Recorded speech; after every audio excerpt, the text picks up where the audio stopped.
श्री स्वामी समर्थ. श्री गुरुचरित्र अमृतधारा. अध्याय 4. ब्रह्मदेवाने सृष्टी चालवण्यासाठी 7 मानसपुत्रांची निर्मिती केली. मरीची, अत्री, अंगिरस, पुलत्स्य, पुलक, क्रतू आणि वसिष्ठ. अत्री ऋषींपासून गुरु परंपरा सुरू झाली.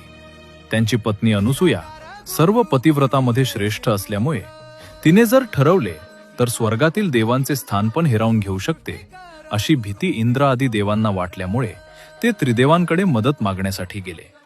ब्रह्मा, विष्णू आणि महेश अनुसूयेचे सत्वभंग करण्यासाठी भिक्षुकाचे रूप घेऊन अत्री ऋषींच्या आश्रमात गेले. आम्हाला नग्न होऊन अर्थात अग्नीचे संस्कार न झालेले अन्न वाढा अशी विनंती केली. तेव्हा अनुसूया मातेने मनोमन प्रार्थना केली की हे अतिथी माझी बालके आहेत. त्याच क्षणी तिन्ही देव बालके झाली आणि अनुसूया मातेने त्यांना स्तनपान करून तिन्ही